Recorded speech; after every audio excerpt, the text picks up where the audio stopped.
అందరికీ నమస్తే. మనం సీనియర్ జర్నలిస్ట్ కొమ్మినేని శ్రీనివాసరావు గారితో ఉన్నాం. నమస్తే సార్. నమస్కారం. సార్, ఏపీ ఎలక్షన్స్ అయిపోయినాయి. భారీగా పోలింగ్ నమోదైంది. దేశంలోనే అత్యధికంగా ఓట్లు వేసిండ్రు ఏపీలో. రిజల్ట్ ఎట్లా ప్రెడిక్ట్ చేస్తారు మీరు? అంటే ఏపీలో రాజకీయ చైతన్యం అన్నది ఏ స్థాయిలో ఉంది, ఓట్లు వేయవలసిన అవసరం, తమ ప్రతినిధిని తాము ఎన్నుకోవాల్సిన అవసరం ఎంత ఉన్నదనేది ప్రజలు గుర్తించారని అనుకోవాలి. పోలింగ్ సరళి వీటన్నింటినీ గమనిస్తే ఖచ్చితంగా వైఎస్ఆర్ కాంగ్రెస్ మళ్ళీ అధికారంలోకి వస్తుందని, జగన్మోహన్ రెడ్డి మళ్ళీ ముఖ్యమంత్రి అవుతారని నేనైతే భావిస్తున్నాను. అయితే ఇక్కడ ఒక మాట చెప్పాలి. ఒకటి, నేను కోరుకుంటున్నాను ఈ ఆయనే ముఖ్యమంత్రి కావాలని. మళ్ళీ రెండు, నేను నమ్ముతున్నాను ఆయనే అవుతాడని, గవర్నమెంట్ ఆయనదే వస్తుందని. ఎందుకంటే దానికి కొన్ని ప్రాతిపదికలు నేను చూసుకున్న సమాచారం రీత్యా కానీ, ఇతరత్ర ఆయా వర్గాల నుంచి వచ్చిన సమాచారం కానీ, ఓవరాల్ అట్మాస్ఫియర్ కానీ, లేదా ఆయన అమలు చేసిన స్కీములు కానీ, ఆయన టేకప్ చేసిన డెవలప్మెంట్ యాక్టివిటీ కానీ, ఇవన్నీ చూసిన తర్వాత నాకు ఆ నమ్మకం. ఎక్కువ ఓటింగ్ పర్సెంటేజ్ ఎక్కువ ఉంటే అది ప్రతిపక్షాలకు అనుకూలంగా ఉంటుంది, ప్రభుత్వ వ్యతిరేక ఓట్లు ఎక్కువగా పోలవుతుంటాయి అనే ఒక జనరల్గా ఎలక్షన్స్లో టాక్ ఉంటుంది. టాక్ ఉన్నమాట వాస్తవం. అయితే అన్ని సందర్భాల్లోనూ అలా ఉండాలని ఏం లేదు. ఉదాహరణకి 2004లో రాజశేఖర రెడ్డి గారికి అంత సంథింగ్ అరౌండ్ 69% వచ్చింది. 2009 వచ్చేసరికి అది 71% అయింది. మన ఈ థియరీ ప్రకారం 71% పోలైతే మరి యాంటీ ఎస్టాబ్లిష్మెంట్ పెరిగితేనే వచ్చి ఉండాలనే అభిప్రాయం ఉంటుంది కదా. కానీ రాజశేఖర రెడ్డి గారు 156 సీట్లతోటి మళ్ళీ అధికారంలోకి వచ్చారు. సో అంటే ఆ థియరీ కరెక్ట్ కాదని. కానీ but I can say one thing, అదేమిటంటే రాజశేఖర రెడ్డి గారికి ఆ రోజున కొంత వ్యతిరేకత కూడా ఉన్నమాట వాస్తవం. దానికి తోడు ఆ పరిణామాలు, రాజకీయ పరిణామాలు, ప్రభుత్వం బాగా పనిచేసినంత మాత్రాన అధికారంలోకి వస్తుందని గ్యారంటీ లేదు. ఆ రోజు ఉన్నటువంటి పరిణామాలు ఏంటి? తెలుగుదేశం, టీఆర్ఎస్, సిపిఐ, సిపిఎం కలిసి ఒక కూటమి కట్టాయి. ప్రజారాజ్యం చిరంజీవి గారి ఆధ్వర్యంలో ఒక కొత్త పార్టీ వచ్చింది. లోక్సత్తా పేరు మీద ఇంకో పార్టీ వచ్చింది. సో ఇవన్నీ వచ్చేసరికి రకరకాల ఫ్యాక్టర్స్ పనిచేసి అవి రాజశేఖర రెడ్డి గారు గెలవటానికి ఇబ్బంది లేకుండా అయింది ఒకటి. రెండు, లేదు డైరెక్ట్ ఫైట్ అయితే ఇంకెక్కువ వచ్చాయేమో రాజశేఖర రెడ్డి గారికి. సో ఈ రెండు రకాలుగాను, అంటే కేవలం యాంటీ ఎస్టాబ్లిష్మెంట్, ప్రో ఎస్టాబ్లిష్మెంట్ అని కాకుండా ఇతర పరిణామాలు కూడా దీని మీద ప్రభావం చూపుతాయంటానికి 2009 ఒక బెస్ట్ ఎగ్జాంపుల్. అంతేకాదు, గుజరాత్ తీసుకోండి. ఓట్ల శాతం పోలింగ్ పెరిగినా తగ్గినా బీజేపీ సీట్లు పెరుగుతూనే వస్తున్నాయి. ఉదాహరణకి 2017లో 99 సీట్లే వచ్చినాయి, అధికారంలోకి వచ్చింది కానీ 99 సీట్లే వచ్చినాయి బీజేపీకి. మరి 2022లో దాదాపు 156 ఎన్నో వచ్చినాయి. సో అంటే ఎంత పెరిగిపోయినాయి? 56 సీట్లు అదనంగా వచ్చినాయి. మరి అప్పటికి 3 దశాబ్దాలుగా వాళ్ళు అధికారంలో ఉన్నారు, అయినప్పటికి కూడా వాళ్ళు గెలవగలిగారు కదా. నవీన్ పట్నాయక్ ఒడిశాలో, ఆయన 25 ఏళ్ళుగా అధికారంలో ఉన్నారు. ఒకసారి ఒక 2 సీట్లు తగ్గి ఉండొచ్చు, ఇంకోసారి పెరిగి ఉండొచ్చు. అట్లాగే వెస్ట్ బెంగాల్లో ఇప్పుడు 3వ టర్మ్ చేస్తున్నారు ఆమె, మమతా బెనర్జీ గారు. వెస్ట్ బెంగాల్లో జ్యోతి బస్ గారు 23 ఏళ్ళు గంట ఎక్కడ అసలు ఏమి ఆటంకం లేకుండా ఆయన పాలన సాగించారు. ఇలా చెప్పుకుంటూ పోతే అనేక ఎగ్జాంపుల్స్ దొరుకుతాయి. ఎందుకు మన ఇంకొక విషయం చెప్పాలి. తమిళనాడులో మన జయలలిత గారు గెలిచినప్పుడు అపోజిషన్కి కేవలం 2 సీట్లే వచ్చినాయి. కరుణానిధి ఇంకో ఆయన ఎవరో గెలిచారు. అయితే అది అప్పుడు యాంటీ ఎస్టాబ్లిష్మెంట్ కావచ్చు, జయలలిత మీద ఉన్నటువంటి ఆదరణ కావచ్చు, ఏదైనా కావచ్చు. కానీ ప్రతిపక్షం ఆ స్థాయికి కూడా పడిపోయిన సందర్భం ఉందని చెప్పడానికి తప్ప నేను వేరే కాంటెస్ట్లో చెప్పడం లేదు. సో సానుకూల ఓటు వచ్చినా ఓట్లు, సానుకూల పరిస్థితులు ఉన్నా ఓటింగ్ శాతం పెరగవచ్చు. ఇప్పుడు జగన్ గారికి ఎందుకు సానుకూల ఓటింగ్ ఉందని మీరు అడగచ్చు. ఎందుకంటే ఆయన మేనిఫెస్టోని చూపించి, ఇది నా మేనిఫెస్టో, దీన్ని అమలు చేయాలి అని చెప్పి, నాకు తెలిసి నేను 50 ఏళ్ళుగా ఈ ఫీల్డ్లో ఉన్నా, 47వ సంవత్సరంలో డైరెక్ట్గా ప్రొఫెషన్లో ఉన్నా. ఎక్కడ ఏ చీఫ్ మినిస్టర్ కూడా ఇదిగో ఇది నేను ఇంప్లిమెంట్ చేయాలి, మీరు మీ దగ్గర పెట్టండి అని చెప్పి ఏ ఆఫీసర్కి ఇవ్వాలి. ఇంకా తెలుగుదేశం వాళ్ళు అయితే వెబ్సైట్ నుంచి తీసేశారు కూడా. మేనిఫెస్టోకి ఒక విలువ తీసుకొచ్చింది వైఎస్ జగన్మోహన్ రెడ్డి గారు. ఆ తర్వాత వాటన్నింటినీ వరుసని అమలు చేయటమే కాకుండా ఇంకా కొన్ని కొత్తవి కూడా అమలు చేశారు. సో అమ్మఒడిని, చేయూతని, విద్యా దీవెనని, విద్యా కానుకని, రైతు భరోసా అని, ఇవన్నీ కూడా ఆయన ఇంప్లిమెంట్ చేసి చూపించారు. ఒకటి అరా తప్ప మిగతా అన్ని ఇంప్లిమెంట్ చేశారు. సో అలా హామీలు అమలు చేసిన వ్యక్తి నాయకుడిగా ఉండాలా, హామీలు అమలు చేస్తామని చెప్పి ఎగ్గొట్టిన వాళ్ళ నాయకుడిగా ఉండాలా అన్నది ఇప్పుడు ఆంధ్రప్రదేశ్ ప్రజల ముందున్న ప్రశ్న. ఆ ప్రశ్నను వేసుకోవడం ద్వారా క్రెడిబిలిటీ పార్టు జగన్ గారికి వెళ్ళింది. ఈ చంద్రబాబు గారి మీద అపనమ్మకం, ఈయన అబద్ధాలు ఆడతారనేటువంటి ఒక అభిప్రాయం సర్వత్రా వ్యాపించడం వల్ల కూడా నష్టం జరిగింది. కానీ టీడీపీ కూటమిలో చంద్రబాబు గారు ఉన్నారు, పవన్ కళ్యాణ్ గారు ఉన్నారు, ప్లస్ బీజేపీ మోడీ, అమిత్ షా వీళ్ళంతా వచ్చి ప్రచారం చేసిండు. ఇదంతా ఒక బలంగా కనిపిస్తలేరా? జగన్ ఇక్కడ ఒక్కడే కనిపిస్తున్నాడు, ఇక్కడేమో ఒక 4 పెద్ద పెద్ద లీడర్లు వాళ్ళంతా కనిపిస్తున్నారు. అంటే మనుషులు ఎక్కువ మంది ఉన్నంత మాత్రాన బలంగా ఉన్నట్లు కాదు, ఇదేం సినిమా కాదు కదా. నలుగురు కలిసి ఒక్కడనే కొట్టేయటం, లేకపోతే ఒకడే నలుగురిని కొట్టడం, ఇదేం సినిమా వ్యవహారం కాదు కదా. చివరికి విలన్ వాళ్ళు నలుగురున్నా సరే విలన్ని ఓడించి ఒక్కడే ఉన్న హీరో గెలవటం అట్లా కూడా తీసుకోవచ్చు కదా. చివరికి చాలా మంది విలన్లు ఉంటారు, ఈ ఒక్కడే గెలుస్తాడు తర్వాత. నేనేం వాళ్ళని విలన్లంట్లా, ఈయన హీరో అవుతాడు గెలిచి కానీ, లేకపోతే ఆయన తత్వం వాళ్ళని మనం ఇన్సల్ట్ చేయక్కర్లేదు విలన్ని. అయితే విలన్ పాత్రలు పోషిస్తున్నారా లేదనేది వేరే విషయం. అయితే ఇక్కడ పాయింట్ ఏంటంటే జగన్ గారు చెప్పినవి చేశారా లేదా, దాన్ని ఎదుర్కొనే పరిస్థితి ఉంటే చంద్రబాబు నాయుడు గారు ఇంకో అవకాశం ఇస్తాడా? ఎవడు కదా. తను ఒక్కడే పోటీ చేస్తాడు అంటే తను బలహీనంగా ఉన్నానని ఒప్పుకున్నట్లే కదా. ఆ తర్వాత పవన్ కళ్యాణ్ అన్నతను పిచ్చి కేసు, అతనికి ఏం రాజకీయాలు తెలియవు, అతనికి ఏమి జ్ఞానం కూడా పెద్దగా ఉందని నేనైతే అనుకోను. ఆయనదంతా మొన్న చూశారు కదా, ఓటుకి వెళ్ళి నాకు ప్రింట్అవుట్ ఇవ్వండి అని అడుగుతా ఉన్నాడంట. ఏది వీవీప్యాట్ దీంట్లో వచ్చే దాంట్లో అది అనేసరికి కాదు సార్ రాదు సార్ అంటే అప్పుడు వచ్చేసాడు. సో ఆయన పరిజ్ఞానం అంటే అన్ని సందర్భాల్లో అన్నీ తెలియక్కర్లేదు కానీ, బట్ ఒక రాజకీయ నాయకుడిగా ఇప్పటికి రెండోసారి ఎలక్షన్లో పార్టిసిపేట్ చేస్తున్నాడు. అంతకుముందు 2 సార్లు ప్రచారం చేశాడు, రకరకాలుగా తిరిగాడు కదా. మరి ఆయనకి ఉన్న పరిజ్ఞానం అది. అంతేకాదు అనేక విషయాల్లో ఆయన డబుల్ గేమ్ ఆడటం, ఓసారి అవునంటాం, ఇంకోసారి కాదంటాం. ఆయనే ఉదాహరణకి కాపులకు రిజర్వేషన్ కావాలంటాడు ఒకసారి, కాపులకు రిజర్వేషన్ అంటే ఇంకోసారి అంటాడు. నాకు కాపులు ఎటువంటి ఓట్లు అంటాడు ఒకసారి, ఇంకోసారి నాకు కాపులన్న ఓట్లు వేయరా అంటాడు ఇంకోసారి. ఇట్లాంటివన్నీ సరే ఆయన ఒక సినిమా యాక్టర్గా అంతవరకే పరిమితం చేశారు తప్ప ఆయన నుంచి జనం ఏదో ఎక్స్పెక్ట్ చేస్తున్నారు. ఈవెన్ ఇంక్లూడింగ్ కాపుస్ కూడా ఏదోలే మనోడు ఒకడు ఉన్నాడులే అనేటువంటి యాంగిల్లో కొంత సానుభూతి తప్పితే ఆయన మీద ఎవరికి కాన్ఫిడెన్స్ లేదు. అదొకటి. ఈ చంద్రబాబు గారు అబద్ధాలు ఆడతాడు, మాట మీద నిలబడ్డా అనేటువంటిది బాగా వచ్చేసింది. సో వీళ్ళిద్దరి వల్ల అవదనే భయపడి బీజేపీ దగ్గరికి కూడా వెళ్ళారు. బీజేపీ దగ్గరికి వెళ్ళడంలో కూడా బతిమిలాడుకున్నారు, కాళ్ళ వేళ్ళ పడ్డారు. ఢిల్లీ వెళ్ళి 3 రోజులు సాగిలు పడ్డారు. అదే ఇంకెవరన్నా చేసుంటే ఇదే ఈనాడు, ఇదే ఆంధ్రజ్యోతి రచ్చరచ్చగా ప్రచారం చేసిండే. ఆత్మగౌరవం పోయింది, అది పోయింది. వీళ్ళు ఆత్మగౌరవం వదులు అన్ని చేసినా చాలా కామ్గా అదేదో బీజేపీ వాళ్ళు అడిగినట్లు, ఈయన సరే చూద్దాంలే అని ఒప్పుకున్నట్లుగా పిక్చర్ ఇచ్చారు. కానీ అక్కడ జనం ఎట్లా చూసింది సార్, నిజంగానే చివరి నిమిషంలో లాస్ట్ మూమెంట్లో ఈ కూటమి అనేది బీజేపీ వచ్చింది. అప్పటిదాకా బీజేపీ ఏమైతే తెలియదు. అక్కడ బీజేపీని దేనికోసం అంటే కేంద్ర ప్రభుత్వాన్ని ఇన్ఫ్లుయెన్స్ చేయడానికి, తద్వారా ఎన్నికల సంఘాన్ని ఇన్ఫ్లుయెన్స్ చేయడానికి, ఓడిపోతే కేసులు రాకుండా చూసుకోవడానికి చెప్తే బీజేపీతో పెద్దగా అయ్యేది లేదు, పోయేది లేదు అన్న సంగతి ఆయనకి తెలుసు, వాళ్ళకి తెలుసు. అయితే మీరు అన్నట్టు లాస్ట్ మినిట్ వరకు రచ్చరచ్చ అయింది కదా, దాని ఇంపాక్ట్ కూడా కొంత ఉంది. ఏది జనంలో వీళ్ళదంతా ఒక పద్ధతైన కూటమిగా లేదు అనేటువంటి అభిప్రాయం వచ్చిన మాట నిజం. దాంతోపాటు ఆయన ఈ ముగ్గురే చాలరన్నట్లు మరి కొందరిని మీరు వదిలేస్తున్నారు.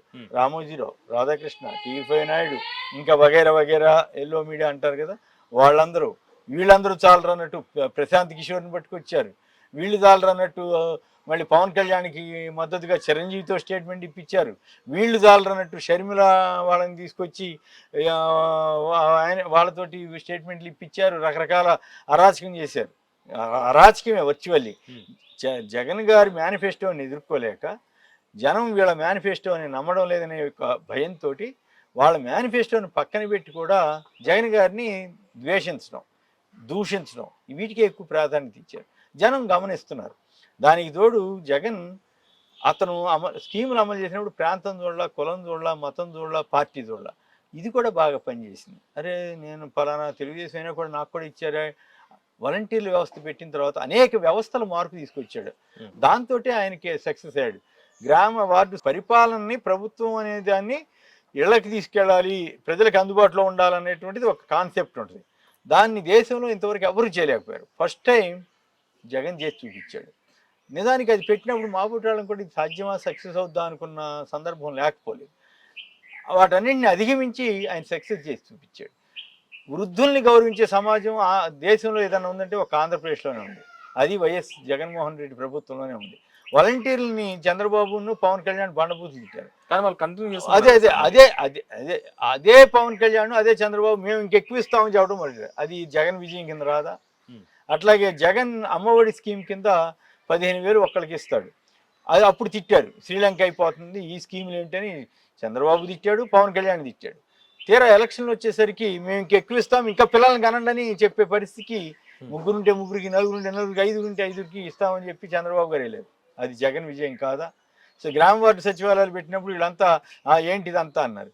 తర్వాత మొన్న ప్రాబ్లం వచ్చినప్పుడు 1,500 ఉద్యోగాలు అక్కడే ఉన్నాయి కదండి, అసలు ఉద్యోగాలు ఇవ్వలేదని ప్రచారం చేశారు కదా, 1,500 ఉద్యోగాలు ఇచ్చినట్టు ఆయనే ఒప్పుకున్నాడు చంద్రబాబు గారు. సో ఇవన్నీ కాంట్రడిక్టరీగా ఆయనే సెల్ఫ్ గోల్ వేసుకున్న సందర్భాలు చాలా ఉన్నాయి. సో ఇలా వ్యవస్థలు మార్చడం, రాజకీయంగా మహిళలకి, బలహీన వర్గాలకి 50% షేర్ ఇవ్వటం, అట్లాగే పాలనా వ్యవస్థలో అనేక రకమైనటువంటి మార్పులు, సామాజిక న్యాయం, ఈ 3 రకాల విప్లవాలు, ఒకటి సామాజిక విప్లవం, 2 రాజకీయ విప్లవం, 3 పాలనా వ్యవస్థల విప్లవం. ఈ 3 రకాల విప్లవాలతోటి ఆంధ్రప్రదేశ్ ప్రజానీకాన్ని ఆయన ప్రభావితం చేశారు.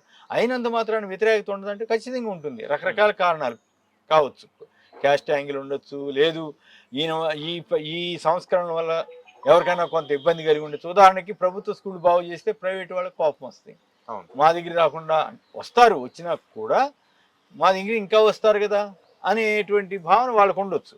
అట్లాగే గవర్నమెంట్ ఆసుపత్రులు బాగు చేశాడు ఈయన, పేదల ఇళ్ళకి డాక్టర్ని పంపించాడు, విద్యా వైద్యానికి ఈయన ఇచ్చినంత ప్రాముఖ్యత ఇంకోటి లేదు. మీకు తెలుసో లేదో, ఉద్దానం అని కిడ్నీ బాధితుల ప్రాంతం ఉంది, అక్కడికి వెళ్ళి చూస్తే నేను అది చూసిన తర్వాత నాకు జగన్ గారి మీద గౌరవం బాగా పెరిగింది. ఎందుకనంటే 14 ఏళ్ళు సీఎంగా చేసిన చంద్రబాబు గారు చేయలేని పని జగన్ చేసి చూపించారు. ఓ బ్రహ్మాండమైన రీసెర్చ్ సెంటర్, బ్రహ్మాండమైన ఆసుపత్రి, అక్కడే వాళ్ళకి ఏమంటారు, వాళ్ళకి బ్లడ్ ఎక్కిస్తారు కదా, డయాలసిస్ చేసే వ్యవహారం. అట్లాగే 150 కిలోమీటర్ల దూరం నుంచి హీరామండలం అనే రిజర్వాయర్ నుంచి 800 గ్రామాలకి వాటర్ ఇవ్వటం, ఇవన్నీ చేసేసరికి జగన్ గారు మరి అవన్నీ చేయాలంటే హ్యూమన్ యాంగిల్ కూడా ఉండాలి. ఆ హ్యూమన్ యాంగిల్ తోటి, హ్యూమన్ టచ్ తోటి ఆయన ఇది విజయవంతంగా, అంటే నాకు అర్థమైంది ఏంటి, ఈయన అనుకుంటే చేయగలుగుతాడు అనేటువంటి ఒక కాన్ఫిడెన్స్ నా బోటాలలో వచ్చింది. మీరు రామాయపట్నం వెళ్తే అక్కడ పోర్టు రెడీ అయిపోతుంది, అరే ఇంత ఫాస్ట్గా జరుగుతుందా అనే భావన నాకు కలిగింది. అలాగే ఇండస్ట్రీస్ రకరకాల, ఈనాడు వాళ్ళే తిట్టడానికి ఒకటి రాశారు మొన్న ఆ మధ్య ఒక రోజున, ఈయన 2,60,000 కోట్ల ప్రాజెక్టుల్ని 2,60,000 కోట్ల ప్రాజెక్టుని ఆ 7గురికే ఇస్తున్నాడు, అదాని, అంబానీ, లేకపోతే మెగా, లేదా ఇంకా అరవిందో, ఇట్లా. అంటే మొత్తం మీద అసలు అప్పటి వరకు ఏమి రాశారు, పరిశ్రమలు రావట్లేదు, పరిశ్రమలు తరిమేస్తున్నారు, అన్ని పచ్చి అబద్ధాలు రాసినట్టే కదా, వీళ్ళే ఒప్పుకున్నారు కదా. ఈ హైడల్ ఎలక్ట్రికల్ ప్రాజెక్ట్స్ కానీ, pump storage electrical power projects కానీ, అట్లాగే అదాని డేటా సెంటర్ కానీ, ఇవన్నీ కొత్తగా రాబోతున్నాయి. సో ఇవన్నీ కూడా వచ్చే 5 ఏళ్ళు కనుక జగన్ గారు ముఖ్యమంత్రిగా కొనసాగితే బ్రహ్మాండమైనటువంటి మార్పు వస్తుంది అని నేను నమ్ముతున్నాను. సామాజిక మార్పు తీసుకొచ్చాడు, ఇండస్ట్రియల్ రెవల్యూషన్ కానీ, పెట్టుబడుల ఆకర్షణలో కానీ ఆయన కృషి చేసే అవకాశం ఉందని నేను నమ్ముతున్నాను. అలాగే వెలుగొండ ప్రాజెక్టు పూర్తి చేశాడు, అవుకు టన్నెల్ ప్రాజెక్ట్ పూర్తి చేశారు, పోలవరం ప్రాజెక్టు అయిపోయి ఉండాల్సింది, అది లేట్ అవుతుంది, అది కూడా కేంద్ర ప్రభుత్వమే దానికి పూర్తి బాధ్యత వహించాలి. నిజానికి కేంద్రం టేకప్ చేయవలసిన ప్రాజెక్ట్ని చంద్రబాబు గారు తీసుకుని అనవసరంగా కాంట్రవర్సీ చేసి పెట్టాడు. అది కాఫర్ డ్యామ్ సరిగా పూర్తిగా కట్టకపోవడం వల్ల, కొన్ని గ్యాపులు ఉంచడం వల్ల ఉంచి డయాఫ్రమ్ వాల్ పెట్టడంతో అది దెబ్బతింది. అది కొత్తది కట్టాలా, పాతని బాగు చేయాలన్నది ఇంతవరకు కేంద్ర ప్రభుత్వం తేల్చాలి, సిడబ్ల్యూసి వాళ్ళు తేల్చరు. ఇది చాలా అన్యాయం కదా. అది కొత్తది కట్టినా కూడా 400-500 కోట్ల కంటే ఎక్కువ అవుతుంది. ఇప్పుడున్న లేదు, మహా అయితే 2,000 కోట్లు అవుతుంది ఇప్పుడు డ్యామేజ్ అయిన దాన్ని పార్ట్ కనుక లెక్కేసుకుంటే.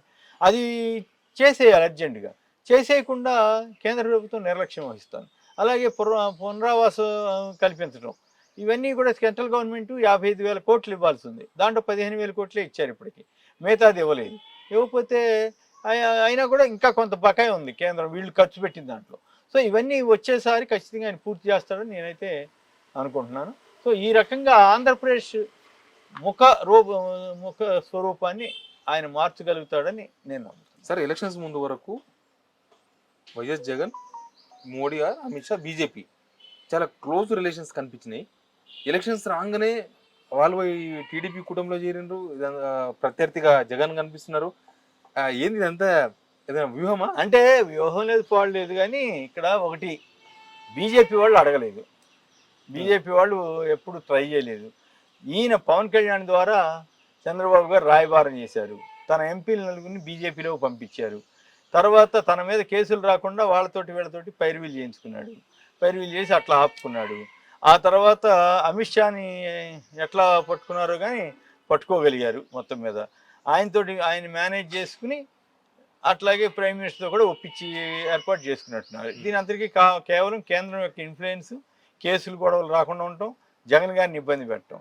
అయితే at the same time Jagan గారిలో ఉన్న విశిష్టత ఏమిటంటే ఆయన ప్రభుత్వంలో ఉన్నంతకాలం కానీ, పార్టీ ప్రభుత్వంలో లేనప్పుడు కానీ ఎప్పుడు కూడా నేషనల్ లీడర్స్ తోలి ఎవ్వరి తోలికి ఆయన విమర్శలు చేయటం, ఇష్టరాజ్యంగా తిట్టడం ఎప్పుడు చేయలేదు. మీరు చూడండి కావాలి.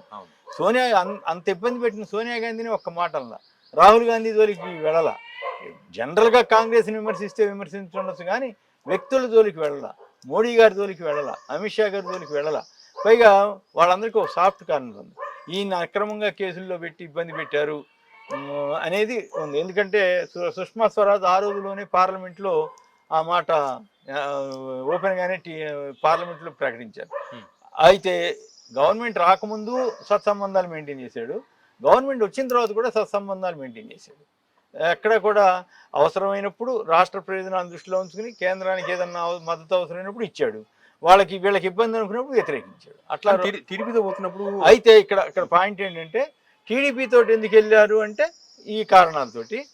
ఈ వెళ్ళినా మీరు గమనించండి, ప్రధానమంత్రి మోడీ గారు వచ్చి జగన్ పేరు ఎత్తారా ఎక్కడన్నా? లేదు. 4 సభల్లో 5 సభల్లో పార్టిసిపేట్ చేశారు, రోడ్ షోలో కానీ ఎత్తలేదు కాబట్టి అనుమానం. ఒక్కసారి కూడా ఎత్తలా. అంటే ఏంటి, మోడీ గారు ఆయన ఏమంటాము చాలా ఆయన అంతర్మదనానికి గురవుతున్నాడు. ఈయన తనే ఫీల్ అవుతున్నాడు, తను గిల్టీ కాన్షియస్ అంటారు దాన్ని. గిల్టీ కాన్షియస్ అంటే అపరాధ భావన, తను తప్పు చేశానన్న సంగతి ఆయనకి తెలుసు. అందుకే ఆయన సరిగా మాట్లాడలేకపోయాడు. ఎందుకంటే ప్రధానమంత్రిని పట్టుకుని టెర్రరిస్ట్ అన్నది ఏకైక నాయకుడు దేశంలో ఒక చంద్రబాబు నాయుడు గారే. పెళ్ళాన్ని ఏలుకోని వాడు దేశాన్ని ఏమి వెళ్తాడన్నది దేశంలో ఇంకే నాయకుడు అనలేదు, ఒక చంద్రబాబు గారే అన్నారు. ఇంకా దేశానికి పనికిరాడు, ఇంత అవినీతి పరుడు లేడని కూడా ఆయన అన్నాడు. అట్లాగే మోడీ గారు వచ్చి చంద్రబాబు గారు ఇంత అవినీతి పరుడు లేడు, ఏటీఎంగా వాడుకున్నాడు పోవాలని ఆయన తిట్టారు. చివరికి ఇద్దరు కలవటం చూడటానికి కూడా అసహ్యంగా ఉంది ప్రజలకు. సో దానివల్ల గిల్టీ కాన్షియస్. చంద్రబాబు అంతకుముందే తిట్టాడు, ఇప్పుడు పొగిడాడు, జనం దృష్టిలో పర్సన్ అయిపోయాడు. ఈయన అవసరమైతే కాళ్ళు ఎందుకు. వీటన్నిటికీ ఎగ్జాంపుల్ ఏంటంటే పవన్ కళ్యాణ్ గారే ఒకసారి 1-2 సార్లు చెప్పాడు, నేను నానా చివాట్లు తిన్నాను టీడీపీ బీజేపీతో కలపడానికి, అయినా నేను బతిలాడాను అన్నాడు. మీరు అర్థం చేసుకోండి దాన్ని బట్టి. సో అందువల్ల పార్టీ పరంగా రిలేషన్స్ వేరు, ప్రభుత్వ పరంగా రిలేషన్స్ వేరు. ప్రభుత్వ పరంగా ఆయన ఎక్కడ ఇబ్బంది పడకుండా జాగ్రత్తగా ట్యాకిల్ చేశాడు. పార్టీ పరంగా వాళ్ళు అందరు కూటమి కలిస్తే ఆయన వదిలిపెట్టలేదు కదా.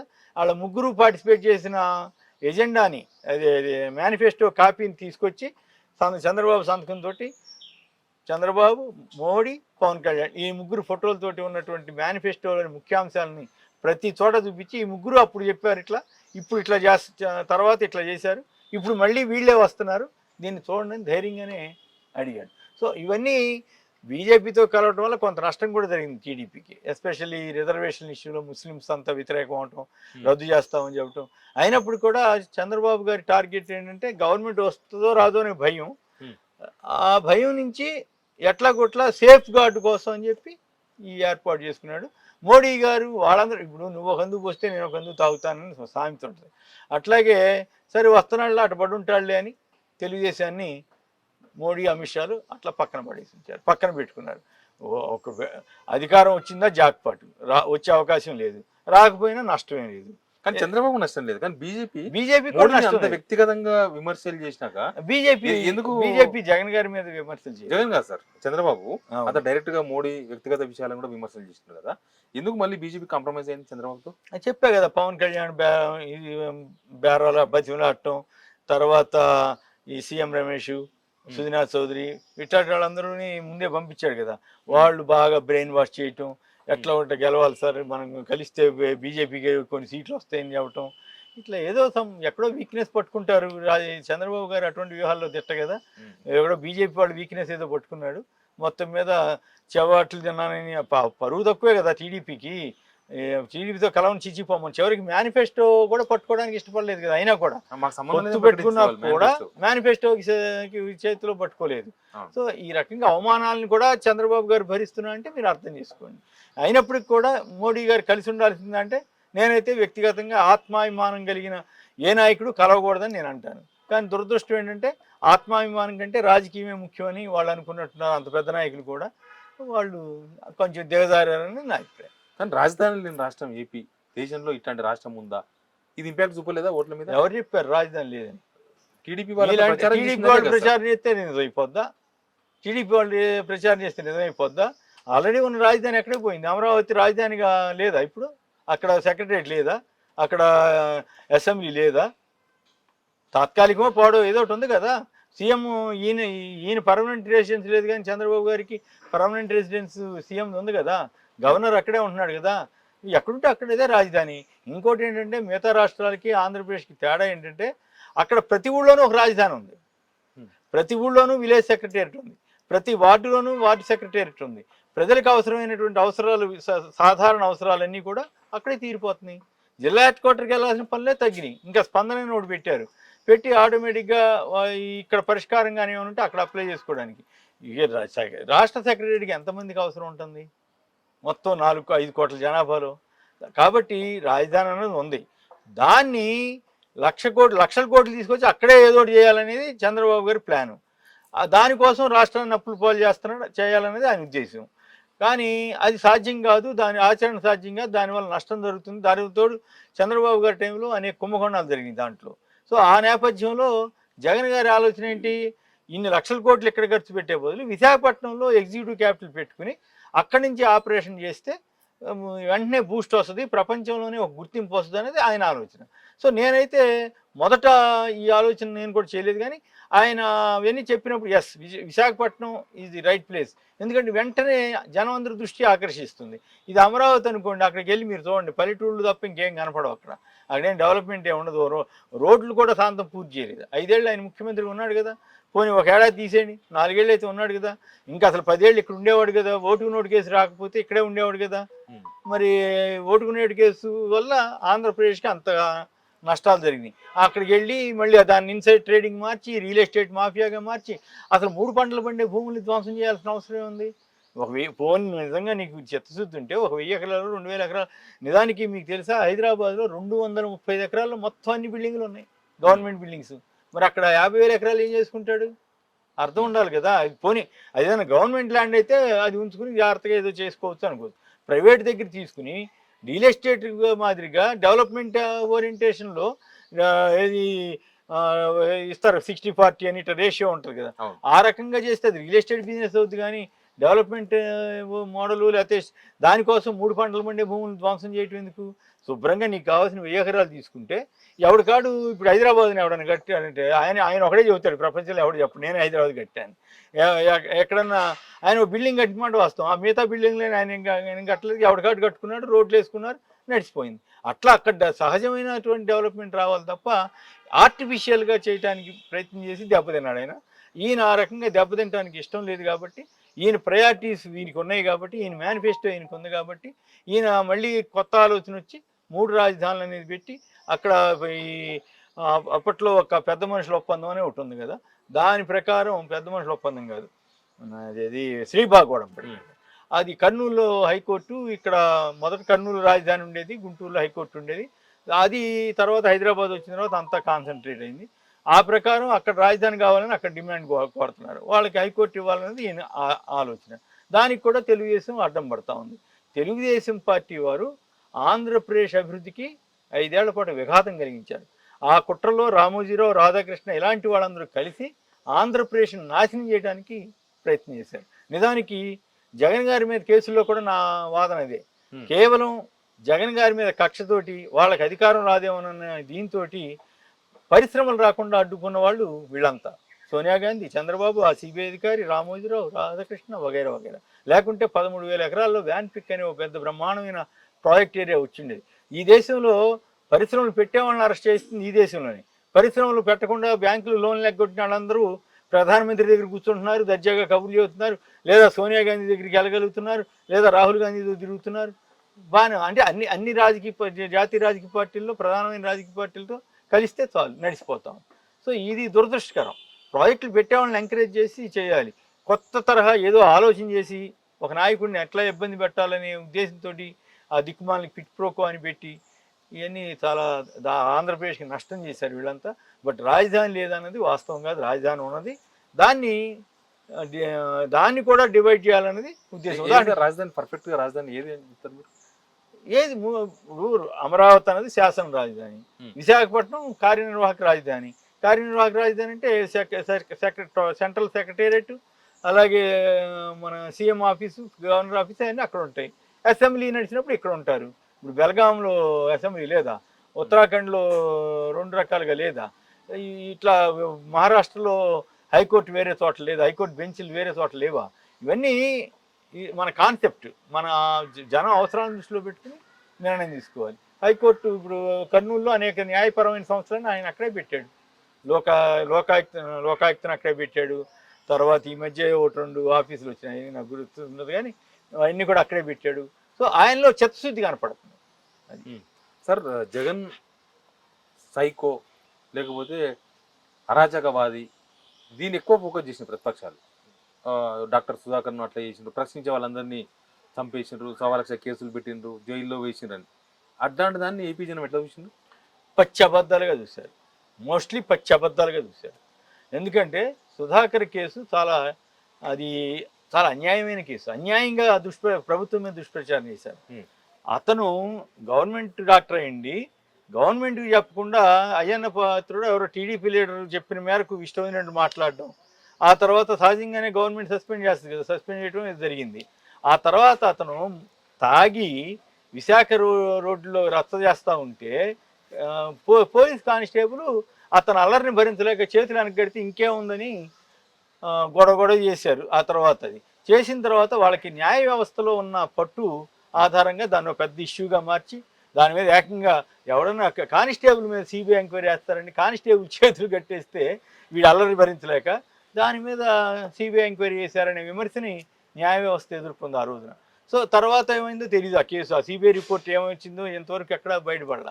సో ఇట్లా కొన్ని ఇంగ్లీష్ మీడియం అంటే కోర్టుకు వెళ్తారు, ఇంకా పేదలకు ఇళ్ల స్థలాలు ఇస్తున్నారంటే కోర్టుకు వెళ్తారు, ఏదైనా స్కీమ్ లాంచ్ చేస్తున్నారంటే కోర్టుకు వెళ్తారు. సో న్యాయ వ్యవస్థలో ఏదో రకంగా వాళ్ళకి పెద్ద పెద్ద లాయర్లు ఉన్నారు, ఇంకేమో కారణాలు తెలియదు చెప్పదాలం, కానీ బట్ అవన్నీ ప్రభావితం చేయడానికి ప్రయత్నం చేశారు న్యాయ వ్యవస్థ ద్వారా అడ్డుకోవడానికి. చివరికి ఒక జడ్జి గారు అయితే ఎంత తీవ్రంగా వెళ్ళిపోయాడంటే రాష్ట్రపతి పాలన పెట్టాలంతగా వెళ్ళాడు. ఎందుకు రాష్ట్రపతి పాలన పెట్టాలో అర్థం కాదు.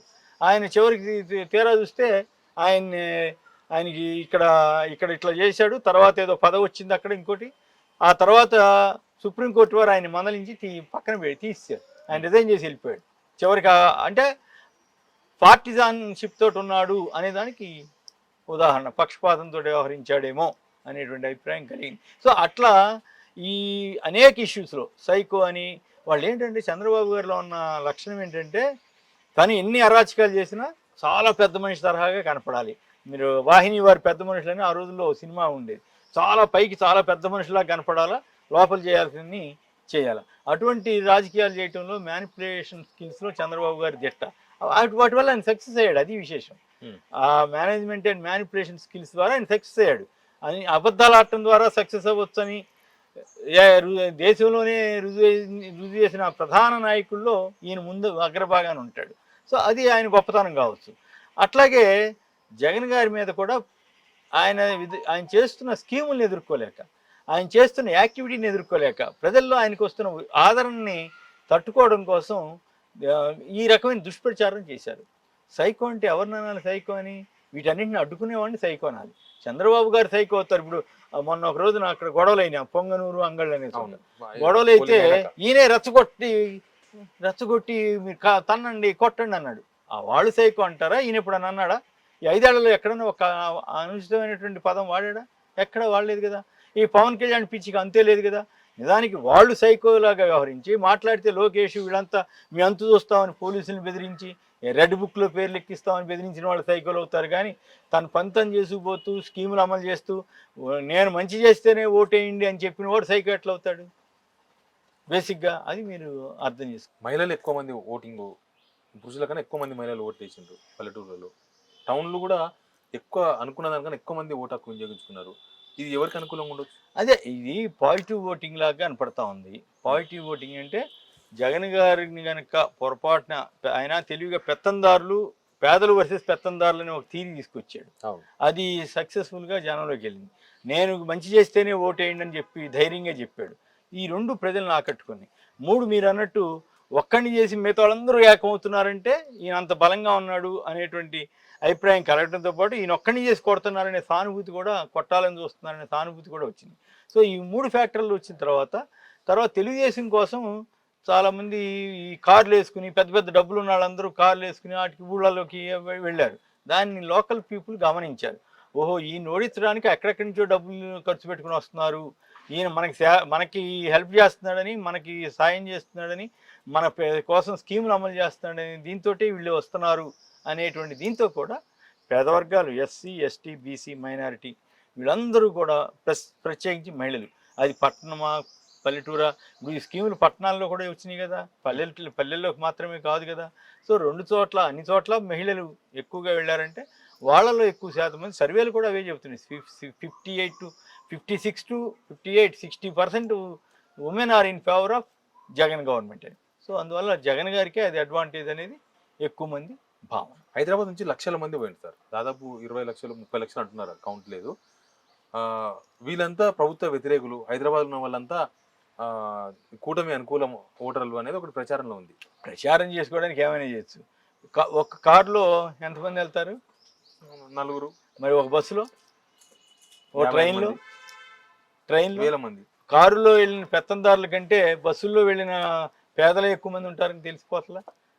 అంటే మొత్తం బస్సులో ఎక్కిన వాళ్ళందరూ వైసీపీ అని లేకపోతే కూటమి అని నేను చెప్పను. కానీ కారుల్లో వెళ్ళిన వాళ్ళకంటే బస్సుల్లో ట్రైన్లో వెళ్ళిన వాళ్ళు ఎక్కువ. మీకు స్పెషల్ ట్రైన్లు కూడా వేశారుగా, స్పెషల్ బస్సులు వేశారు కదా. సో తెలంగాణ గవర్నమెంట్ ఆర్టీసీకి 20 కోట్లు ఎంతో వచ్చిందండి అదనంగా. సో కాబట్టి ప్రచారానికి వాళ్ళు ప్రచారంలో మాత్రం సక్సెస్ అయ్యారు, దాంట్లో నాకేం అనుమానం లేదు. ప్రచారం హోరెత్తిచ్చారు. కానీ దానివల్ల కూడా వీళ్ళంతా మేల్కొని అమ్మో మన వీళ్ళు పెత్తందారులు వచ్చి మన కొంప ముంచేటట్టున్నారని చెప్పి వాళ్ళందరూ కూడా పోటీగా ఓట్లు వేశారనేది వస్తున్న విశ్లేషణ. సార్, వైఎస్ జగన్ గారు డైరెక్ట్గా ఏబిఎన్, TV5, ఈటీవీ, ఈనాడు వీటిని చూడొద్దు, వీటిని బహిష్కరించండి అంత ఓపెన్గా పబ్లిక్ మీటింగ్స్లో చెప్పేంత సిచ్యువేషన్ ఏంది? మీరు యాజ్ ఏ సీనియర్ జర్నలిస్ట్ ఏంది? మీరు తెలంగాణ, ఏపీ మీరు ఈ ఎలక్షన్ టైంలో 1 నెల రోజులు ఎక్కువ అక్కర్లా, లేదు 10 రోజులు తెలంగాణ ఏషియన్ లెటర్ రాశారు ఒకే ఇష్యూ మీద, ఏపీ ఏషియన్ లెటర్ రాశారు. తెలంగాణ ముఖ్యమంత్రి గురించి ఏమి రాస్తున్నారు? కేసీఆర్ ఉన్నప్పుడు కానీ, రేవంత్ రెడ్డి గారు ఉన్నప్పుడు కానీ, లేదు జగన్ గారి మీద ఎట్లా రాస్తున్నారు. జగన్ గారి మీద ఎంత నీచమైనటువంటి కార్టూన్లు, ఎంత నీచమైనటువంటి ఆ రోజులు ఎన్టీ రామారావు మీద అట్లా వేశారో అంతకంటే ఘోరంగా వార్తలు రాశారు. వాళ్ళు సంపాదకీయానికి వార్తకి తేడా లేకుండా సంపాదకీయంలో కూడా వ్యక్తిగత ద్వేషంతో రాసి నేను ఈ నెల జర్నలిజంలో ఈనాడు ఈ స్థాయికి దిగజారిపోద్దని నేను ఊహించలా. రోతరాతల మోసగాళ్ళు అని నేనే చెప్పాల్సిన పరిస్థితి వచ్చింది. గతంలో ఎప్పుడు నాకు రామోజీరావు అంటే గౌరవం ఉంది కూడా, కానీ ఆయనే చెప్పాడు నేను తప్పు చేసినా కూడా మీరు రాయండి అని. అటువంటి వ్యక్తి అంత ఘోరమైన తప్పులు చేస్తాడని, అంత ఘోరంగా ప్రవర్తిస్తారని, ఒక వ్యక్తి మీద ద్వేషంతో అట్లా రాస్తారని నేను ఊహించలా. మీరు అవి చూస్తే మీరే ఇదేం పేపర్ అని మీరే అంటారు. కాబట్టి జగన్ గారు అంటంలో ఆశ్చర్యం ఉంది. పోనీ ఈ 4 ఏళ్ల పాటు గవర్నమెంట్లో లోపాలు ఉంటే రాయొద్దని ఎవ్వరం చెప్పం, ఖచ్చితంగా రాయాల్సిందే. కానీ లేని వాటిని కల్పించి, ఉదాహరణకి ఒకే ఒక్క ఉదాహరణకి, వేరే ఏమక్కర్లా, ల్యాండ్ టైటిలింగ్ యాక్ట్ అనేది గవర్నమెంట్ ఆమోదించింది. అయితే అది అమల్లోకి రాలా, హైకోర్టులో స్టేలో ఉంది. ఇంకా గైడ్ లైన్స్ తయారు చేయాలి అన్నీ. అది ఆ సంగతి చంద్రబాబు గారికి తెలుసు, పవన్ కళ్యాణ్కి తెలుసు, అట్లాగే ఈనాడు వాళ్ళకి తెలుసు, జ్యోతి వాళ్ళకి తెలుసు. కానీ నలుగురు కొమ్మక్కై అసలు మీ భూమి మీది కాదు, జగన్ లాక్కుపోతా అంట.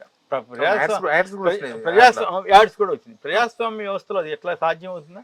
సో ఇంత పచ్చి అబద్ధాలు రాశారంటే మరి జగన్ కాదు చదవండి, నా మీద అబద్ధాలు బాగా రాస్తున్నారు, చదవండి, ఎంజాయ్ చేయండి అని చెప్తాడా? ఎవరు చెప్పం. నాకే అసహ్యం వేసింది. నేను 25 ఏళ్ళు పనిచేసిన నేను ఈనాడులో నాకే చేదరేసింది. ఏంది ఇంత నీచంగా తయారైంది ఈ పత్రికని. ఆంధ్రజ్యోతి గురించి అయితే వీళ్ళిద్దరూ బట్టలోడ తీసి తిరుగుతున్నారు.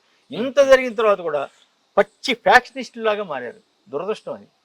రామోజీ కానీ, రాధాకృష్ణ కానీ, ఇంకా మరి కొందరు ఉన్నారు కదా, ఎల్లో మీడియా అంటారు కదా, పచ్చి ఫ్యాక్షనిస్టులాగా మారి జగన్ గారిని ఏమైనా సరే ఓడించాలి, లేకపోతే మాకు పుట్టగతులు ఉండవు, మా వ్యాపారానికి ఇబ్బంది వస్తుంది, మా రాజకీయానికి. ఇప్పుడు చంద్రబాబు గారు అనుకోండి, వచ్చి ఎదురుగా కూర్చొని చెదలుగొట్టు కూర్చుంటాడు. ఈ నెలలు కదా అసలు, పైగా మా ప్రమేయం లేకుండా గెలవటమా అనేటువంటి ఒక యుగో ప్రాబ్లం.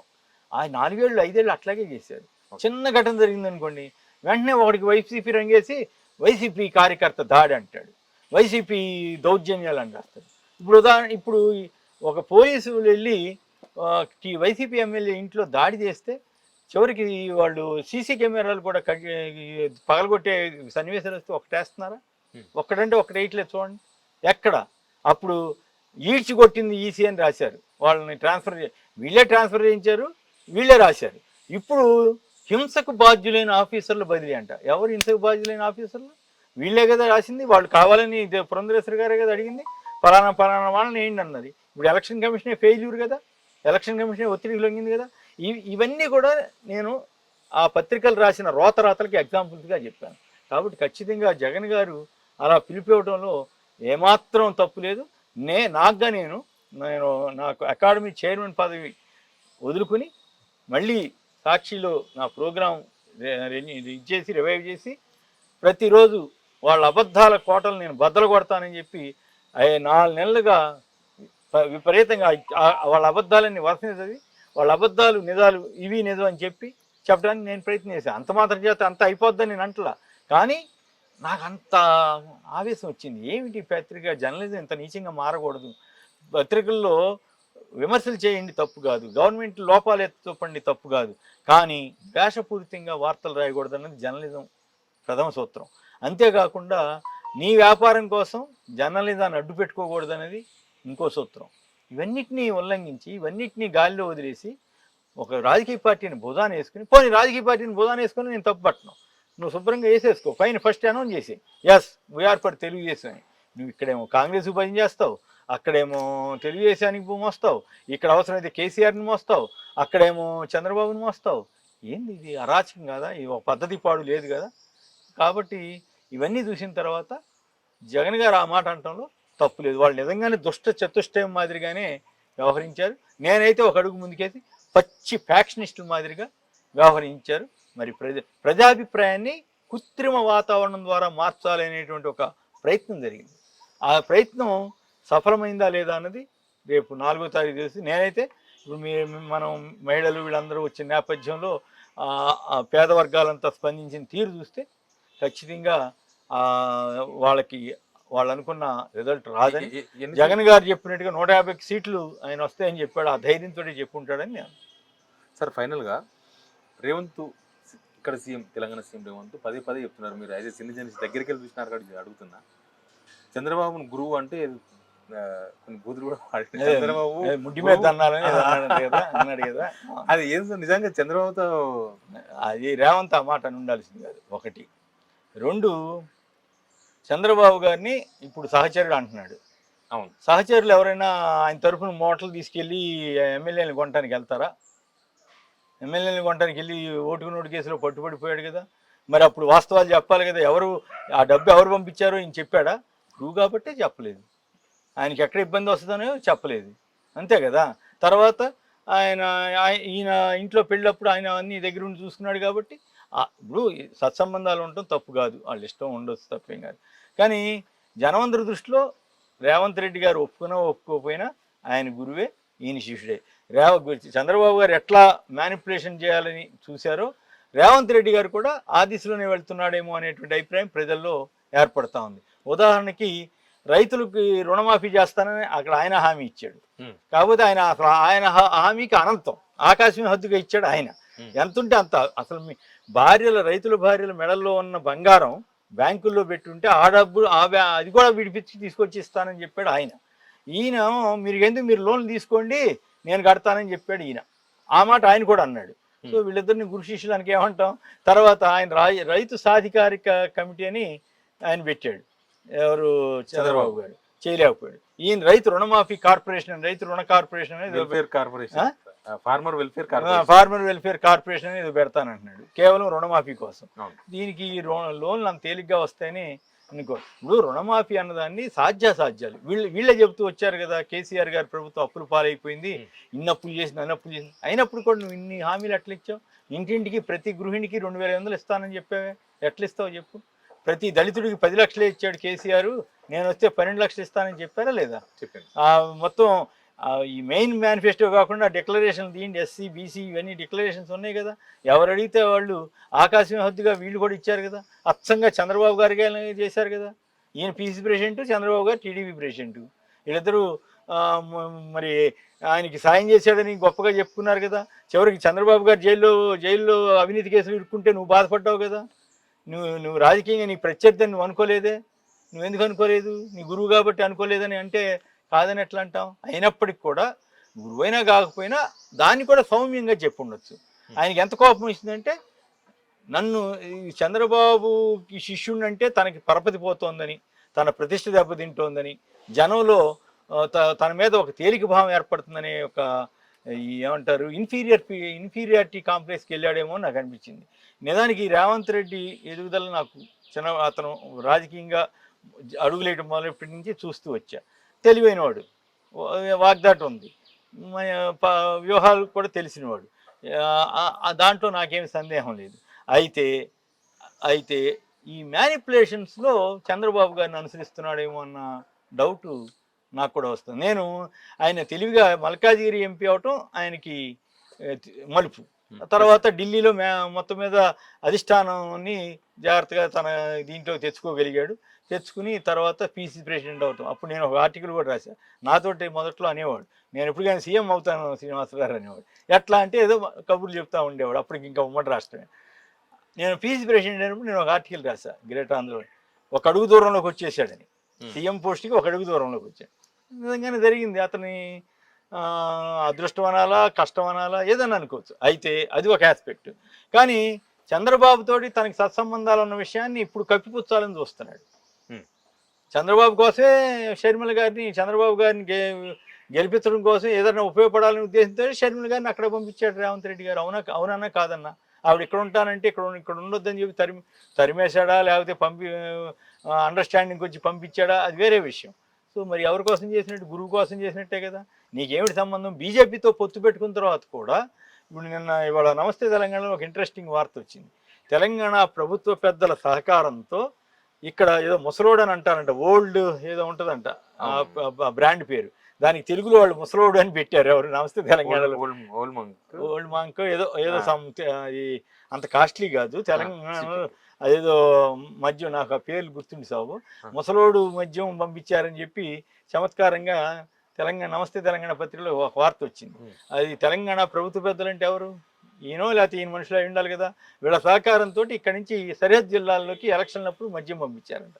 ఎందుకు పంపించారు? అక్కడ ఎలక్షన్స్కి, అక్కడ అసెంబ్లీ ఎలక్షన్స్ కూడా ఉన్నాయి కదా, అక్కడ కృష్ణా అట్లాగే గుంటూరు ఈ జిల్లాల్లో, సరిహద్దు జిల్లాల్లోకి, రాయలసీమకేమో కర్ణాటక వైపు నుంచి ఇట్లా పంపించారని రాశారు. అది కరెక్ట్ అయితే మరి దాన్ని ఏమంటాం? ఇప్పుడు ఆయన బీజేపీతో కలిసిన తర్వాత కూడా ఈయన చంద్రబాబు గారి మీద సాఫ్ట్ కార్నర్తో ఉన్నది వాస్తవమే కదా. అది అబద్ధమని చెప్తే ఇక నేనైతే నమ్మను, మీరు నమ్మితే నమ్మను, నాకు అభ్యంతరం లేదు. ఎందుకంటే ఆ పరిణామాలు ఇవన్నీ నేను గమనించిన తర్వాత ఆయన చంద్రబాబు గారితో ఇప్పటికి కూడా సంబంధాలు కొనసాగిస్తున్నమాట వాస్తవం. ఆయన పేరుకి బీజేపీ కానీ అక్కడ కాంగ్రెస్ బీజేపీ ఒకటే తెలంగాణ ఆంధ్రప్రదేశ్లో ఆ విషయం ఓపెన్గా తెలుస్తూనే ఉంది. కాబట్టి రాహుల్ గాంధీ వచ్చి కబుర్లు చెప్పినా, మోడీ కబుర్లు చెప్పినా, అసలు విషయం ఏంటంటే అక్కడికి వెళ్ళేసరికి ఏపీలో ఇద్దరు అలయబలయ్యారు, చంద్రబాబు గారిని అడ్డం పెట్టుకుని, ఆయన మధ్యవర్తిగా చేసుకుని.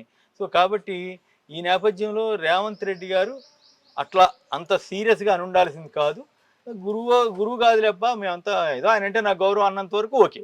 కానీ ఇన్ఫీరియారిటీ కాంప్లెక్స్ తోటి ఆగ్రహం వచ్చేది, కోపం వచ్చేసింది అనమాట. అంటే చంద్రబాబు గారి పేరు చెబితే అంత అప్రదిష్ట పాలవుతున్నాడని అనుకోవాలా? కాదు కదా. ఎంత కాదన్నా వాళ్ళిద్దరి మధ్య సత్సంబంధాలు అన్నప్పుడు వాస్తవం.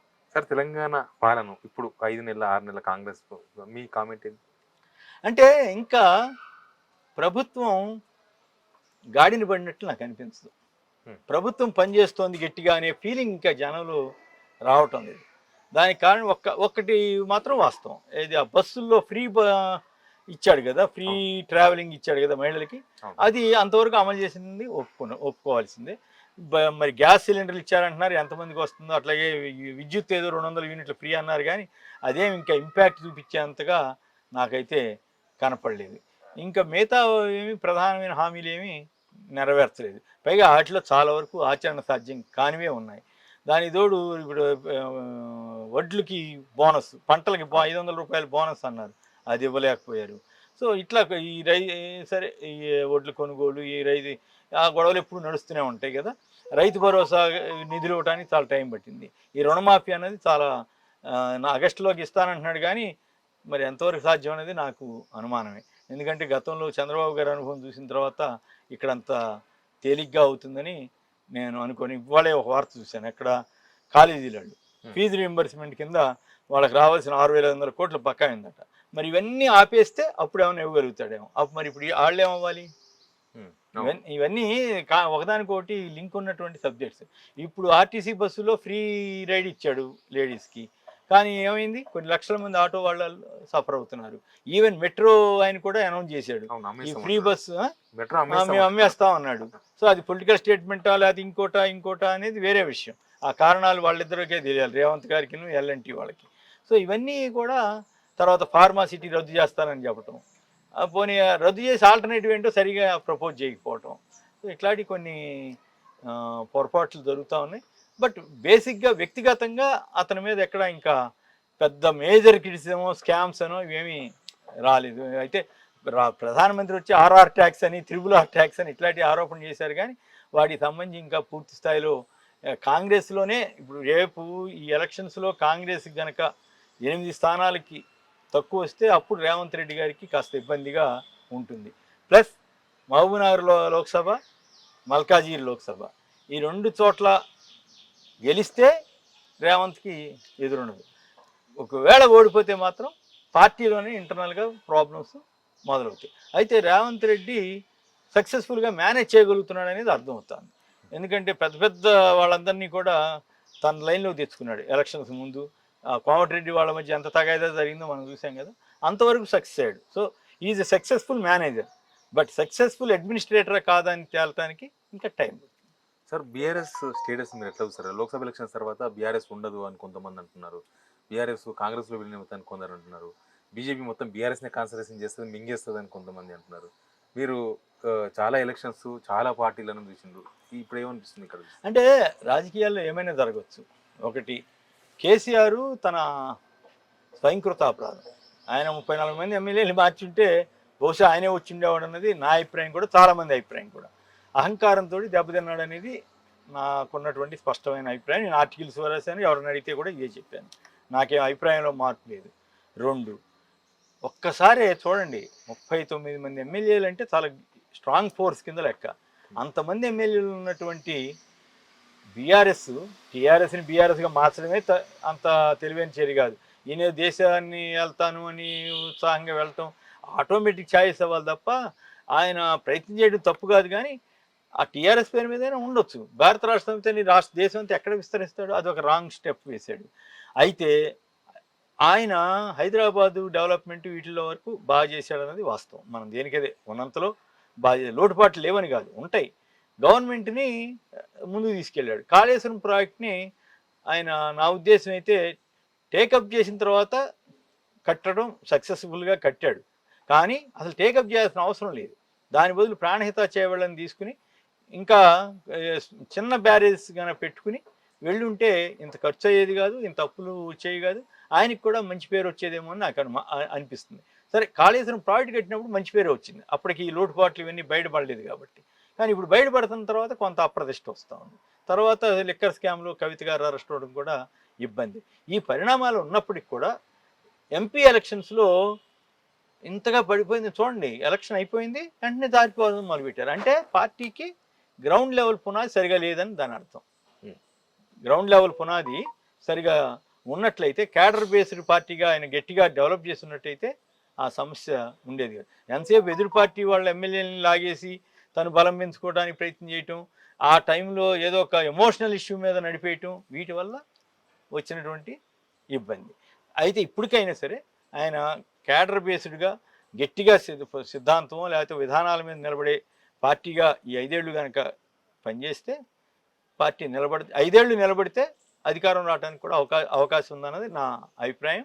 అయితే ఎంపీ ఎలక్షన్స్లో దెబ్బతినే సూచన కనపడతాయి. ఎందుకంటే బీఆర్ఎస్కి ఓట్లు వేసిన వాళ్ళందరూ ఈసారి బీఆర్ఎస్కి కాకుండా బీజేపీకో లేదా కాంగ్రెస్కో వేయాలనే ఆలోచనకు వచ్చారనే టాక్ అయితే నడుస్తూ ఉంది. అదే కనుక నిజంగా జరిగితే ఆయన 12 సీట్లు వస్తాయన్నాడు కానీ కేసీఆర్ గారు వెళ్ళినప్పుడు జనం బాగా వచ్చారు. మళ్ళీ అది కూడా గమనించాల్సినటువంటి ఫినామినానే. అయితే అవన్నీ ఓట్లుగా మారుతాయా లేదా అనేది మనం చెప్పలేం. ఎందుకంటే మీరు 2009 తీసుకుంటే మహాకూటమి పెడితే ఈయనకి 10 వచ్చినాయి మొత్తం. ఇంకా తెలుగుదేశం లాభపడింది దీనివల్ల. అప్పుడు 39 సీట్లు వచ్చినాయి తెలంగాణలో. సో ఇవన్నీ పరిశీలన చేసినప్పుడు ఓవరాల్గా చూసినప్పుడు గండంలో ఉంది. బీఆర్ఎస్ గడ్డు పరిస్థితిని ఎదుర్కొంటా ఉంది.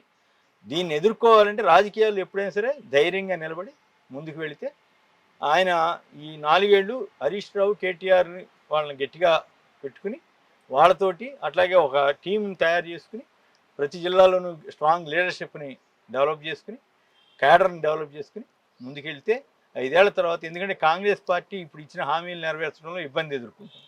ఈ ఇబ్బందులన్నీ అధిగమించి వాళ్ళు మళ్ళీ అధికారంలోకి రావటం అనేది అంత తేలిగ్గా. ఈలోగా బీజేపీ పుంజుకునే అవకాశం ఉంటుంది. ఈ బీజేపీ పుంజుకుని కాంగ్రెస్లో ఎలాంటి పరిణామాలు వస్తాయో చెప్పలేం. ఒకవేళ కాంగ్రెస్లో కొత్త పరిణామాలు వస్తే అప్పుడు రాజకీయాలు మారిపోతాయి. ఇప్పుడు యథాతథంగా ఇప్పుడున్న పరిస్థితి కనుక ఇట్లాగే ఉంటే 5 ఏళ్ళు కేసీఆర్ కష్టపడితే అప్పుడు మళ్ళీ ఛాన్స్ ఉండే అవకాశం అయితే ఉంటుంది. లేని పక్షంలో మీరు అన్నట్లు ఇప్పుడు ప్రజారాజ్యం పార్టీ ఏమైంది చూసాం కదా. అట్లాగే కొన్ని రాజకీయ పార్టీలు ఇప్పుడు ఉమ్మడి ఆంధ్రప్రదేశ్ని తీసుకుంటే అప్పట్లో సంయుక్త సోషలిస్ట్ పార్టీ అని, సంయుక్త విధాయక సోషలిస్ట్ పార్టీ అని, తర్వాత కమ్యూనిస్ట్ పార్టీలు ఏమైనా చూసాం కదా. ఒకప్పుడు ఆ ఉమ్మడి ఆంధ్రప్రదేశ్కి కమ్యూనిస్ట్ పార్టీ ప్రధాన ప్రతిపక్షంగా ఉండేది. ఒక దశలో అధికారంలోకి వచ్చేస్తుందన్నంత హడావుడి అయింది. సో అది కానీ over a period of time కాలానుగుణమైనటువంటి మార్పులకి ఆ పరిస్థితుల్ని జాగ్రత్తగా ట్యాకిల్ చేసుకోకపోతే ఏ పార్టీకైనా మనుగడ ఉనికి కోల్పోయే ప్రమాదం అయితే ఉంటుంది. అయితే బీఆర్ఎస్ ఆ స్థాయికి వెళుతుందా లేదా అనేది తెలియటానికి ఎంపీ ఎలక్షన్స్ అయిన తర్వాత రిజల్ట్స్ అనుకూలంగా వస్తే 5 సీట్లు తెచ్చుకోగలిగితే బ్రహ్మాండంగా నిలబడద్దండి. ఈ లోపు 1-2 సీట్లకే పరిమితం అయ్యి లేదా అసలేమి రాకపోతే మాత్రం గడ్డుపరిస్తే ముందు నాయకులు నిలబెట్టుకోవటమే ఒక పెద్ద సమస్యగా ఉంటుంది. ఆ సవాల్ని కేసీఆర్ ఎదుర్కొనే తీరు ముఖ్యం. ఎందుకంటే ఈయన ఒక్కడే మొదలయ్యాడు, ఒక్కడిగానే స్టార్ట్ అయ్యాడు. మాకు తెలుసు కదా, అప్పుడు బై ఎలక్షన్ రాజీనామా చేసి ఒక్కడే కూర్చుని మాట్లాడేవాడు, మాతోటి కబుర్లు చెప్తూ ఉండేవాడు కదా. ఆ రోజు నుంచి ఈ స్థాయికి రావడం గొప్ప విశేషం. మళ్ళీ అదే తరహాలో చేయగలుగుతాడా, లేదంటే అప్పుడు ఇంకా వయసు ఉంది, ఇప్పుడు కొంత తేడా ఉంటుంది కదా. సో ఇవన్నీ కూడా కేటీఆర్ హరీష్ రావు ఎంతవరకు అందుకోగలుగుతారు, ఇవన్నిటి మీద ఆధారపడి బీఆర్ఎస్ భవిష్యత్తు ఉంటుంది. దాని తోడు మోడీ గారి ప్రభుత్వం కనుక వాళ్ళకి టోటల్గా రాకపోతే అప్పుడు ఇంకో రకంగా ఉంటాయి. ఇవన్నీ అప్పటికప్పుడు రాజకీయాలు ఎప్పుడు డైనమిక్గా ఉంటాయి. ఖచ్చితంగా ఇట్లా జరుగుతుందని మనం కెమిస్ట్రీ లాగా ఉండదు. బట్ ఇప్పుడున్న పరిస్థితుల్లో అయితే బీఆర్ఎస్ గడ్డు పరిస్థితిలో ఉంది. ఎంపీ సీట్లు ఒక 5 తెచ్చుకోగలిగితే గట్టిగా నిలబడుద్ది, లేదంటే దెబ్బతిన్నా కూడా లేచే అవకాశం ఉంటుంది, ప్రొవైడెడ్ వీళ్ళ ముగ్గురు గట్టిగా పనిచేసి జిల్లాల్లో డెవలప్ చేసుకుంటారు. Sir thank you sir, thank you very much. ఇది Kommineni Srinivasarao special interview. Please subscribe Signal TV.